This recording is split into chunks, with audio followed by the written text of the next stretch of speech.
Hello दोस्तों, आपका स्वागत है हमारे यूट्यूब चैनल में।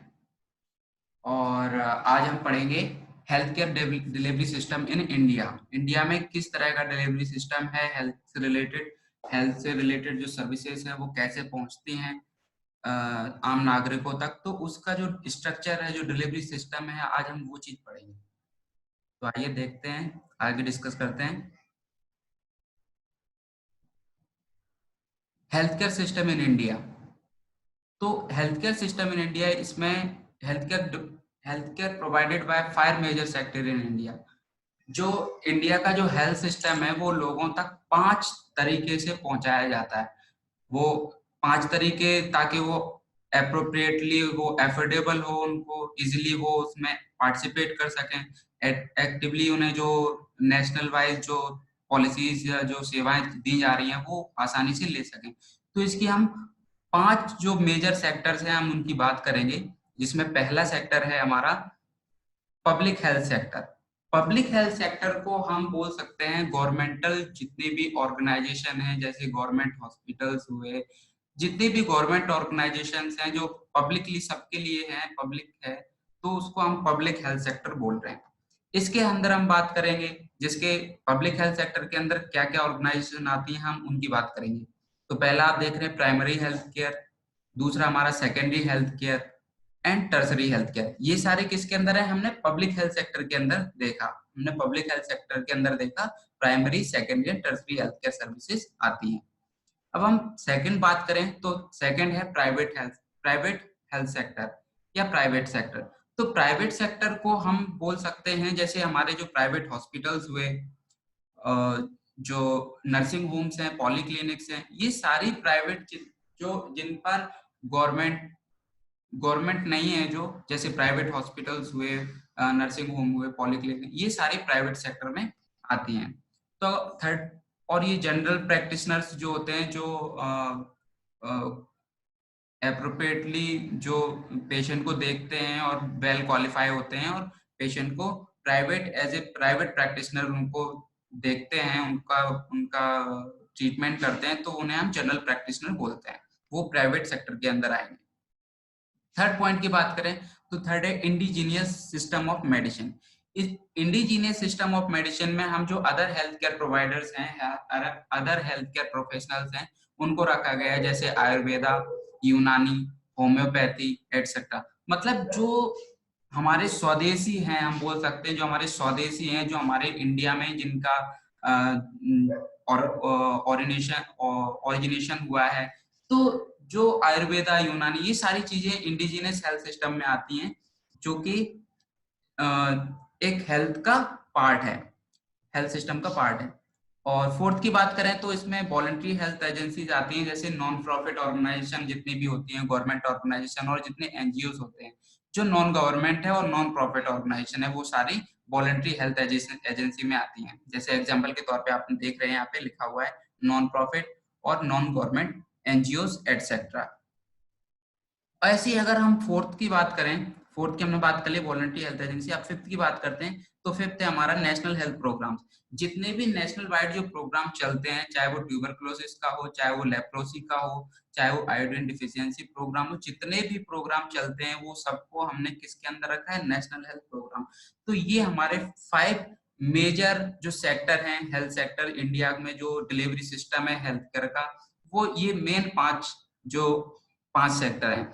अब इसमें हम बात करेंगे जो पब्लिक हेल्थ सेक्टर है इसके बारे में, जो गवर्नमेंटल ऑर्गेनाइजेशन है वो किस तरह अपना काम करती हैं और कैसे डिलीवरी करती हैं हेल्थ और हेल्थ सेवाएं जो कैसे आम लोगों तक पहुंचाते हैं, वो हम किसके अंदर बात करेंगे, पब्लिक हेल्थ सेक्टर के अंदर। तो आइए देखते हैं, अब हम डिस्कस करेंगे public health sector. Village level से लेकर स्टेट लेवल, डिस्ट्रिक्ट लेवल तक क्या इसका फॉर्मूला क्या फ्लो होता है, इसका चार्ट के थ्रू हम पढ़ेंगे, और कैसे ये चीज, कैसे वो सेवाएं पहुंचाते हैं हम लोगों तक, आम लोगों तक। तो वो चीज हम किसके अंदर देखेंगे, पब्लिक हेल्थ सेक्टर के अंदर। तो आइए देखते हैं public health sector. Public health sector को हम यहाँ बोल रहे हैं NRHM health care structure. NRHM health care structure जो गवर्नमेंट जो ऑर्गेनाइजेशन है, नेशनल हेल्थ प्रोग्राम, उसके उसके द्वारा जो दिया गया स्ट्रक्चर है पब्लिक हेल्थ का, उस स्ट्रक्चर को हम पढ़ने जा रहे हैं। तो आइए देखते हैं क्या है वो। पहले हम विलेज लेवल से बात करते हैं। तो विलेज लेवल पे हम सबसे पहले देखते हैं सब सेंटर। जो सब सेंटर होते हैं वो विलेज लेवल पे हैं। उसके बाद हमारा आता है प्राइमरी हेल्थ सेंटर। तो sub centre and primary health centre ये हमारे विलेज लेवल पे हो गए, और इनको हमने क्या कैटेगरी दे दी, प्राइमरी हेल्थ लेवल। मतलब प्राइमरी लेवल ऑफ केयर, जो प्राइमरी लेवल है, पहला चरण है जो, वो उसके अंदर क्या क्या देखा हमने, सब सेंटर और प्राइमरी हेल्थ सेंटर। अब इसके आगे बढ़ते हैं तो हम जाते हैं कि तालुका हॉस्पिटल्स। तालुका का मतलब यहाँ तहसील से है। जो तहसील लेवल पे जो हॉस्पिटल्स होते हैं वो community health centre, district hospital, ये हम किस में देख रहे हैं, secondary level of, secondary level है ये हेल्थ केयर सिस्टम का सेकेंडरी। तो primary level of care, secondary level of care. Primary level of care में हमने बात की सब सेंटर और primary health centre, and secondary level of care में हमने देखा taluka hospitals, community health centres और डिस्ट्रिक्ट हॉस्पिटल। अब आगे ऐसे आगे बढ़ते जाते हैं और देखते हैं, आगे हमने सबसे ऊपर देखा स्टेट लेवल।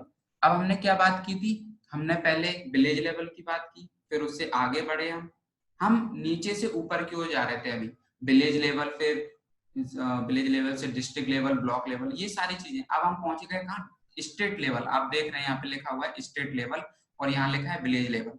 हमने नीचे से लेके सबसे टॉप तक बात की। तो स्टेट लेवल, स्टेट लेवल में क्या क्या आते हैं, मेडिकल कॉलेज, जो मेडिकल कॉलेज जितने भी जहाँ एमबीबीएस ये सब करवाया जाता है, वो साथ ही साथ उनका जहाँ पे पेशेंट का ट्रीटमेंट भी होता है, तो वो मेडिकल कॉलेजेस हो गए, हॉस्पिटल्स हो गए, और जितने ऑल इंडिया इंस्टीट्यूट हैं जैसे all India institute of medical science, AIIMS, ये सारे किस में आते हैं, स्टेट लेवल या आगे जो कि ऑटोनोमसली काम करते हैं, और आगे स्टेट लेवल इनको मैनेज करता है ministry of health and family welfare.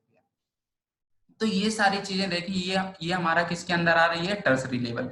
तो हमने प्राइमरी लेवल की बात की, सेकेंडरी लेवल की बात की और टर्सरी लेवल की बात की। तो अब हम इसको हमने पढ़ लिया, अब हम पढ़ेंगे कि सब सेंटर पे क्या होता है। अब हमने ये फ्लो चार्ट देख लिया कि प्राइमरी लेवल क्या होता है, सेकेंडरी लेवल क्या होता है, टर्सरी लेवल क्या होता है।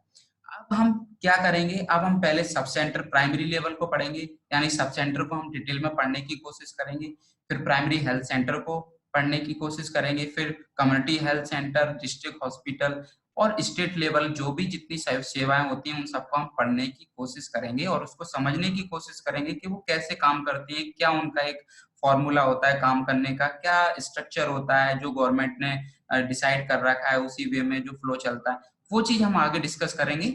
और हम बात करते हैं सब सेंटर की, जो कि विलेज लेवल से। अब देखिए हम रूट लेवल से ऊपर की तरफ जा रहे हैं, तो हम पहले नीचे की बात करते हैं, पहले सब सेंटर विलेज लेवल की बात करते हैं। तो सब सेंटर की बात करें तो सब सेंटर की सबसे पहली बात आती है पॉपुलेशन।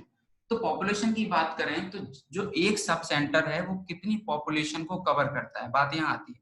तो अगर देखा जाए तो 5,000 पॉपुलेशन, यानी जनरल एरिया, प्लेन एरिया जो होता है, प्लेन आबादी वाले एरिया में 5,000 पॉपुलेशन होना चाहिए, और हिली और ट्राइबल एरिया जो होता है वहां 3,000 पॉपुलेशन होना चाहिए। मतलब एक सब सेंटर जनरल एरिया यानी प्लेन एरिया में 5,000 पॉपुलेशन पे काम करता है, 5,000 पॉपुलेशन के लिए काम करता है, और हिली और ट्राइबल एरिया में 3,000 पॉपुलेशन के लिए काम करता है। ये चीज हमने देखी। अब आते हैं type of sub centre. Type, अब यहाँ पे जो हमारी जो सीएचओ की बुक है उसमें 2 टाइप के सब सेंटर दिए गए हैं, sub centre type A, sub centre type B. तो यहाँ बात की जाए तो यहाँ स्टाफ को और उनका क्या फंक्शंस हैं, इसलिए उनका डिवाइड कर दिया गया हमने। अब जिस जो सब सेंटर टाइप ए है, इसमें क्या होता है कि जो एएनएम और हेल्थ वर्कर जो होती है वो एक होती है, जो कि इसेंशियल है, होना ही चाहिए। हेल्थ वर्कर्स मेल एक होना चाहिए, और इनका जो जो वर्किंग आवर है, ये टाइम है, वो पार्ट टाइम होता है, ठीक है, पार्ट टाइम, और डिजायरेबल 1 हेल्थ वर्कर। और टाइप बी की बात करें तो यहाँ इसेंशियल 2 हेल्थ वर्कर फीमेल होना चाहिए, जबकि टाइप ए में एक था इसेंशियल, लेकिन इसेंशियल टाइप बी में इसेंशियल 2 है, मतलब 2 होना ही चाहिए फीमेल हेल्थ वर्कर। और ये इनका जो टाइम होता है वो फुल टाइम होता है। यहाँ पे टाइप ए में पार्ट टाइम था, टाइप बी में फुल टाइम है। तो और उनके लेके उनके फंक्शंस भी चेंज हो जाते हैं, इसलिए हम इसको टाइप में डिवाइड कर दिया है। और बाकी इसका और डिटेल में पढ़ने के लिए आप बुक में देखें, एक चार्ट बना हुआ है, उस चार्ट को समझने की कोशिश करें, तो आपको इजीली समझ में आ जाएगा। अब हम आगे बढ़ते हैं और देखते हैं सर्विसेज। अब सब सेंटर की हमने पॉपुलेशन की बात कर ली, इसके टाइप क्या क्या होते हैं वो बात कर ली। अब हम देखते हैं सब सेंटर पे हमें क्या क्या सर्विसेज मिलती हैं और गवर्नमेंट ने क्या क्या सर्विसेज डिसाइड कर रखी है कि सब सेंटर पे ये अवेलेबल होना चाहिए। फर्स्ट है आपका एंटीनेटल केयर। एंटीनेटल केयर से पहले मैं एक चीज कहना चाहूंगा, इसमें मैटरनल हेल्थ केयर जितनी भी जो आती हैं वो हम करते हैं, लेकिन टाइप ए में सिर्फ एंटीनेटल और इंटरनेटल तक बात करते हैं हम। उसके अगर पोस्टनेटल की बात आती है तो टाइप बी में उसका जुड़ता है, वो हम आगे देखेंगे। तो एंटीनेटल की बात करें तो एंटीनेटल में हम देखेंगे कि जो प्रेग्नेंट वुमेन है जितनी भी उस एरिया में जहाँ पे सब सेंटर है, जिस पॉपुलेशन सब सेंटर के अंदर जो पॉपुलेशन आ रही है उसमें कितने नंबर ऑफ फीमेल्स प्रेग्नेंट हैं और उनका रजिस्ट्रेशन हुआ है कि नहीं हुआ है, उनकी एंटीनेटल चेकअप रेगुलरली हो रहे हैं कि नहीं हो रहे, क्योंकि एटलीस्ट मिनिमम 4 एंटीनेटल विजिट होना चाहिए। तो वो चीज प्रॉपर हो रही है कि हो नहीं रही है। फिर ये चेक करेंगे कि जो फिजिकल एग्जामिनेशन नॉर्मली जो ड्यूरिंग प्रेगनेंसी होना चाहिए वो हो रहा है कि नहीं हो रहा है, जैसे height, weight, blood pressure, anaemia, patient को प्रेग्नेंट वुमेन को एनीमिया तो नहीं है, एब्डोमिनल एग्जामिनेशन, ब्रेस्ट एग्जामिनेशन, और साथ ही साथ आयरन फॉलिक एसिड सप्लीमेंटेशन जो देते हैं ड्यूरिंग प्रेगनेंसी वो प्रॉपर पहुंच रहा है कि नहीं पहुंच रहा है। और ये सारी चीजें हम चेक करते हैं। मिनिमम लेबोरेटरी इन्वेस्टिगेशन जो minimum regulate minimum laboratory investigation से वो प्रॉपर हो रहे हैं वहां पे या नहीं हो रहे हैं, वो चीज हम देखेंगे वहां पे। ये सब सब सेंटर के अंदर होता है। अब आगे बात करें तो इसमें एंटीनेटल के अंदर बात करें तो इसमें ये भी देखेंगे कि जो हम चेक कर रहे थे, फिजिकल एग्जामिनेशन कर रहे थे, blood pressure, height, weight, anaemia, तो ये सारी चीजें देखते हुए हमें साथ ही साथ जब हम चेक कर रहे हैं तो हमें ये भी चेक करना है कि कोई भी ऐसा फैक्टर तो नहीं है जो उस प्रेग्नेंट वुमेन को हमें प्रेग्नेंट वुमेन को और ज्यादा रिस्क की ओर ले जा रहा है। हाई रिस्क तो नहीं है, हाई रिस्क केस तो नहीं है। अगर ऐसा आपको लगता है तो तुरंत आपको रेफर करना है। अब हम बात करते हैं इंटरनेटल केयर। इंटरनेटल केयर की बात करें तो यहाँ पे हमारा जो सब सेंटर पे जो सर्विसेज है वो क्या होंगी, जैसे आपको ज्यादा से ज्यादा इंस्टीट्यूशनल डिलीवरी के लिए लोगों को अवेयर करना है, उनको मोटिवेट करना है, और उनके दुष्प्रभाव क्या क्या हो सकते हैं अगर नहीं करवाएंगे इंस्टीट्यूशनल डिलीवरी, और ये सारी चीजें उनको बतानी है और उनको समझानी है। स्किल्ड अटेंडेंस, अगर होम डिलीवरी है तो स्किल अटेंडेंस के बारे में बताना है, और ये सारी चीजें उनको समझाना है। एप्रोप्रिएटली क्या करना है, टाइमली रेफर करना है उसको सबसे पहले। तो अगर आपको लगता है, आप अगर सब सेंटर पे हैं तो आपको लगता है कि जैसे कोई प्रेग्नेंट वुमेन है और वो हाई रिस्क कंडीशन में है, तो आपको टाइमली उसको एप्रोप्रिएटली रेफर करना है, ठीक है। और फिर ये सब चीजें आपको देखना है। अब आते हैं हम essential of type B service centre, type B sub centre. अभी तक हमने ये जो बात की, ये सब बात की जो सर्विसेज, ये किस में थी, टाइप ए में। अब हम जो सर्विसेज के बारे में बात कर रहे हैं वो टाइप बी सब सेंटर के अंदर आ रही है। तो हम उनको देखते हैं क्या क्या टाइप बी के अंदर क्या क्या आएगा। टाइप बी के अंदर पोस्टनेटल केयर, एंटीनेटल केयर और intranatal care type A sub centre में आ गया था, लेकिन पोस्टनेटल केयर यहाँ पे क्या आ रहा है, टाइप बी सब सेंटर में आ रहा है। तो टाइप बी सब सेंटर में पोस्टनेटल केयर आ रहा है। तो पोस्टनेटल केयर में हम क्या क्या देखेंगे, हमें देखना है कि अर्ली जो ब्रेस्ट फीडिंग करवाना है विद इन आवर में, अगर बच्चा डिलीवरी हो गई तो हमें ये करना है कि जल्द से जल्द उसको जो ब्रेस्ट फीड है वो करवाना है। साथ ही साथ पोस्टनेटल जो विजिट होना चाहिए, होम विजिट करना है।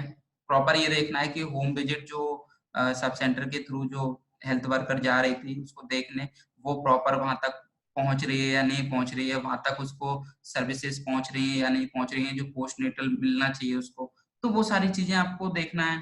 साथ ही साथ आपका ये भी देखना है कि अगर जो न्यूबॉर्न डिलीवर हुआ है उसका लो बर्थ वेट तो नहीं है, और एडिशनल, मतलब ये सारी चीजें आपको देखते हुए चलना है। साथ ही साथ उसको जो पोस्टनेटल मदर है, मतलब डिलीवरी के बाद जो मदर है, उस मदर को ये बताना है कि प्रॉपर डाइट लेना है, आपको न्यूट्रिशियस डाइट लेना है, ये सारी चीजें उसको बताते हुए चलना है। हम बात करते हैं फैमिली प्लानिंग एंड कॉन्ट्रासेप्शन। अब इसमें क्या है, पहले हम चाइल्ड हेल्थ की बात करते हैं, पोस्टनेटल केयर की बात हो गई, चाइल्ड हेल्थ की बात करें तो चाइल्ड हेल्थ में हम करेंगे कि जो इसेंशियल न्यूबॉर्न केयर होता है वो टाइप इसेंशियल न्यूबॉर्न केयर जो रूम होता है, लेबर रूम, तो उसमें ये सारी फैसिलिटी यहाँ अवेलेबल है टाइप बी सब सेंटर में। ठीक है, साथ ही साथ आपको एक्सक्लूसिव ब्रेस्ट फीडिंग के बारे में बताना है ताकि बच्चा हेल्दी रहे, उसकी हेल्थ प्रॉपर रहे और उसको कोई डिसीज तुरंत ना पकड़े, मतलब डिसीज ना हो।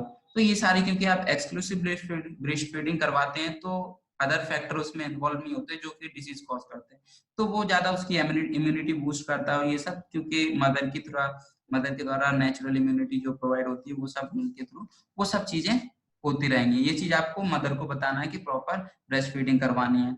फुली इम्यूनाइजेशन हुआ है, हो रहा है या नहीं हो रहा है, इनिशिएट कर दिया गया है कि नहीं किया गया है इम्यूनाइजेशन जो शेड्यूल है वो, तो वो भी देखना है बच्चे को प्रॉपर इम्यूनाइजेशन हो रहा है कि नहीं हो रहा है। विटामिन ए प्रोफाइलेक्सिस बच्चे को मिल रहा है कि नहीं मिल रहा है, वो कितना देना है, वो सब। और साथ ही साथ आपको जो पेरेंट्स हैं उनको एजुकेट अवेयर भी करते चलना है सबके रिगार्डिंग।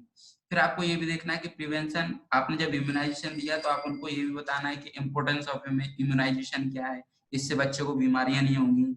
और ये सारी जो इन्फेक्शन हैं जो जो हम लगा रहे हैं, टीके लगा रहे हैं, जो वैक्सीन लगा रहे हैं, उससे क्या क्या फायदा होगा बच्चे को आगे, ये सब चीजें उसको बताते चलना है। अब हम आते हैं फैमिली प्लानिंग एंड कॉन्ट्रासेप्शन पे। तो इसके अंदर हम क्या करेंगे कि जो पेरेंट्स हैं, जो कपल है, तो पेरेंट्स हैं और जो प्रेग्नेंट मदर थी जिसकी डिलीवरी हो चुकी है उसको हम क्या समझाएंगे, साथ ही साथ आम लोगों को भी ये समझाएंगे कि उसके बारे में, कॉन्ट्रासेप्शन के बारे में समझाना है, लोगों को अवेयर करना है, मोटिवेट करना है और काउंसिल करना है एप्रोप्रिएट फैमिली प्लानिंग मेथड के बारे में। ये सारी चीजें देखना है। और साथ ही साथ आपको जो आईयूसीडी जो होती हैं, इंट्रा यूट्राइन कॉन्ट्रासेप्टिव डिवाइस, उनके बारे में बताना है, उनके क्या फायदे हैं नहीं फायदे हैं, वो टर्मिनल स्पेसिंग के बारे में बताना है कि प्रेगनेंसी के बीच में नॉर्मल कितना स्पेस होना चाहिए, क्यों जरूरी है, हेल्थ से रिलेटेड क्या है, हेल्थ पे क्या इफेक्ट डालता है अगर ये इफेक्ट, ये जो बीच में जो गैप होना चाहिए कि नहीं होना चाहिए, कितना होना चाहिए, तो वो सारी चीजें आपको बताना है कि आपको दो प्रेगनेंसी के बीच में इतना गैप होना चाहिए, ये आपकी हेल्थ पे इफेक्ट करता है, ये सब चीजें करना है। आगे बात करें तो स्कूल स्कूल हेल्थ सर्विसेज की बात करें तो स्कूल हेल्थ सर्विसेज में हम बात करेंगे कि स्कूल हेल्थ सर्विसेज में प्रॉपर स्क्रीनिंग करनी है, ट्रीटमेंट ऑफ माइनर, अगर कोई ऐसी कंडीशन दिखती है, जो हम किसी स्कूल में गए सर्वे करने और उनको हमने बच्चों को स्क्रीनिंग की नॉर्मली, जो कि कोई डिसीज डेवलप तो नहीं हो रही हो या कोई रिस्क हाई रिस्क में तो नहीं है, ये सब बच्चों की जब चेक करें, जांच करेंगे और स्क्रीनिंग करेंगे तो साथ में ये भी देखना है अगर कोई छोटी सी बीमारी आपको लगता है आगे बड़ा रूप ले सकती है तो उसको वहीं इनिशिएट करना है और आगे टाइमली उसको प्रॉपर उसकी कोशिश करना है कि उसको रेफर करके उसको सही किया जा सके। इम्यूनाइजेशन हो रही है नहीं हो रही है, vitamin A prophylaxis, nutritional deficiency तो नहीं है किसी को, एनीमिया तो नहीं, ये सारी चीजें देखते हुए चलना। और आपको लगता है, आपको ऐसा इंडिकेशन आ रहा है कि ऐसा किसी बच्चे में कोई बच्चा मालनरिश है या फिर विटामिन ए डेफिशिएंसी की वजह से ये सारी कोई कॉम्प्लिकेशंस देखे जा रहे हैं, तो उनको टाइमली रेफर करके उनको अप्रोप्रिएटली ट्रीटमेंट स्टार्ट करवाना है। अब हम बात करते हैं कि control of local endemic disease. Local endemic disease का मतलब पर्टिकुलर किसी लोकल एरिया में कोई पर्टिकुलर कोई डिसीज अगर फैल रही है तो उसका हम कैसे कंट्रोल और कैसे प्रिवेंट कर सकते हैं, उन चीजों पे ध्यान देना है और लोगों को उनके बारे में अवेयर करना है ताकि उन चीजों से वो बच सकें। ये सारी चीजें आपको देखते हुए चलना है। अब बात करते हैं आउटरीच फील्ड सर्विस का क्या मतलब है। तो आउटरीच फील्ड सर्विसेज की बात करें यहाँ तो इसमें village health and nutrition day एक होता है जो ऑर्गेनाइज करवाता है। कौन करवाता है? जो हेल्थ केयर प्रोफेशनल जो भी सब सेंटर पे काम कर रहे हैं उन सबका ये उन सबको साथ में लेकर एक या तो कैंप करें या न्यूट्रिशन, मतलब एक ऐसा प्रोग्राम कोई इवेंट करना है, ऑर्गेनाइज करवाना है ताकि लोग उसके थ्रू अवेयर भी होते रहें और जो जो उनकी डाइट है, प्रॉपर लाइफ स्टाइल मॉडिफिकेशन है, ये सारी चीजें उनको ज्यादा से ज्यादा उनको उन तक पहुंचे और वो ज्यादा से ज्यादा अवेयर हों। जैसे होम विजिट हुआ, तो ये anganwadi service centre, anganwadi workers वगैरह हैं, इन सबके थ्रू उन सबको, और जो सैनिटेशन कमेटी, इन सबको मिला के जो मतलब आप जिस एरिया में आप पोस्टेड हैं उस एरिया को आप कैसे हेल्दी रख सकते हैं और कैसे उनको जो बीमारियां जो हैं उनको कैसे खत्म कर सकते हैं, ये सारी चीजें आप हेल्थ प्रमोट, वहाँ की हेल्थ प्रमोट कैसे कर सकते हैं, तो ये सारी चीजों पे बात करना है। आउटरीच फील्ड सर्विस फील्ड में जाके आपको उसको पहले चेक करना है, फिर उसको ट्रीट करने की कोशिश करना है और उसको सही करना है। अब हम बात करते हैं इसके अंदर नेशनल हेल्थ प्रोग्राम।